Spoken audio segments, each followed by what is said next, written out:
বাবা, তৈরি হচ্ছে ঘি বাড়িতে। 1,000 টাকা কিলো। একদিকে দুধ নিচ্ছি, দুধও খাওয়া হচ্ছে, তার সঙ্গে আবার ঘিও হয়ে যাচ্ছে। একসঙ্গে দুটোই পাচ্ছি, বোথ বেনিফিট। হ্যাঁ, কি করে এই ঘি করতে হবে খুব সহজে আজকে তোমাদের দেখাতে চলেছি, তো সাথে থাকো। সকলকে শুভেচ্ছা জানিয়ে একটা নতুন সুন্দর একটা ঘিয়ের পদ্ধতি তোমাদের দেখাচ্ছি, খুব সহজ পদ্ধতি। তবে দুধটা কিন্তু খাঁটি হতে হবে, জল দেওয়া দুধ হলে হবে না।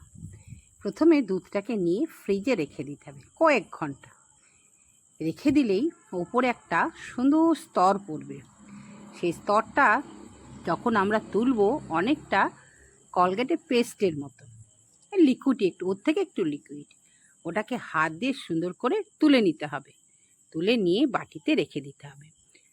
দিয়ে এইভাবে প্রত্যেক দিনকার দুধের, আমার যেমন 500 দুধ নিই, সেই 500 থেকে প্রতিদিন একটু একটু করে তুলে নিই।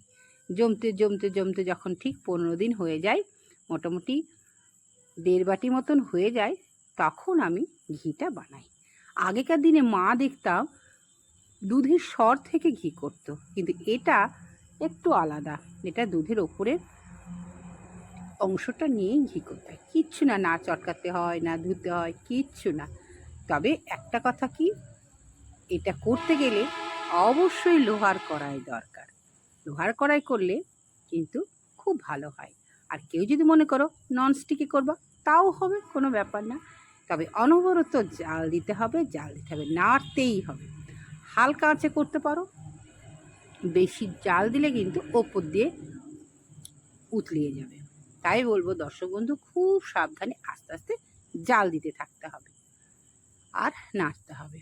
যে নাড়তে নাড়তে এক সময় কি সুন্দর ঘন ক্ষীরের মতন হয়ে যাবে। তাও নাড়তেই হবে, নাড়তেই হবে। দেখো পজিশনটা কিভাবে কি আসে, খুব সহজ পদ্ধতি। যারা খাঁটি ঘি না দুধ নাও, তারা এটা করতে পারে, একদম ঘরোয়া। আর এত সুন্দর গন্ধ। আমি অর্পিতার কাছ থেকে ঘি নিয়ে আসতাম, মোটামুটি 1,000 টাকা কিলো। সত্যি অর্পিতার ঘি একদম খাঁটি ঘি। এনে খেয়ে আমার খুব ভালো, শরীরে এটা কাজে দিয়েছে। এটা খেয়ে আমার একটা প্রবলেম ছিল, সেটা কিওর হয়ে গেছে। তাই ঘিটা আমি এমনিতেই ঘিয়ের পরোটা, ঘিয়ের লুচি এবং ভাতে ঘি, আমাদের যেহেতু নিরামিষ রান্না হয় 2 দিন, সেই রান্নাতেও কিন্তু একটু ঘি লাগে। তাই ঘি কিন্তু বাড়িতে সব সময় আমার রেডি থাকবেই। আর যখনই ঘিটা শেষ হয়ে যায়, তারপরে আবার জাল দিয়ে দিই, মানে একের পর এক হতেই থাকবে। দেখো মোটামুটি আমি 60 টাকা কিলো কিনি। সেই কেনার পরও আমার মোটামুটি 400 মতন ঘি হয়। তো মোটামুটি দেখো, তাহলে আমি উভয় দিকে লাভবান হচ্ছি। একদিকে ঘি পাচ্ছি, আবার একদিকে দুধ পাচ্ছি। এটা অবশ্য কেউ যদি ধৈর্য ধরে করে তবে, যদি না করে না হবে, সর পড়বে। সেই সর তো আমাদের খেতে ভালো লাগে না, না সর ছাড়াই তো আমরা দুধটা খাই। এগুলো কিছুই না, এগুলো একটু ধৈর্য সহকারে করলে সংসারে একটু উন্নতি হয়, আর কিছুই না।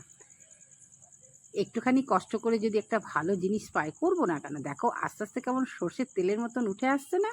হ্যাঁ, খুব সুন্দর, এত সুন্দর গন্ধ বেরোচ্ছে। দর্শক বন্ধু, তোমরা তো গন্ধ পাচ্ছ না, কিন্তু আমি পাচ্ছি। আমি তোমাদের বলছি, এত সুন্দর গন্ধ। অটোমেটিক দেখো সর্ষের তেলের মতন উপরে একদম উঠে আসছে, আর নিচে খানিকটা একটু খাঁকি পড়বে। সেটা আবার কেউ যদি মনে করো গরম ভাতে কাঁচা লঙ্কা দিয়ে নুন দিয়ে খাবো, তাও হবে, কোনো ব্যাপারই না। এবার এটা অটোমেটিক একদিকে ঘি আর একদিকে খাঁকিটা হয়ে যাবে। তবে যেটা আমরা ছাঁকবো, সেই ছাঁকার পদ্ধতিটা কিন্তু খুব কঠিন। মানে কঠিন বলতে সঙ্গে সঙ্গে ছেঁকে ফেলতে হবে, একটু দেরি করলে কিন্তু ঘিটা কমে যায়। আর এটা নেট, যেটা লোহার নেটের যে ছাকনাটা হয়, সেইটাই লাগে। তার আবার একটা হবে না, বুঝতেই পারছি, এটা প্রচণ্ড হিট। তাই সেই নেটটা নিতে হবে, ছাকনাটা একটা ছোট বাটির মধ্যে। দেখাচ্ছি, তোমরা দেখতে থাকো। এটা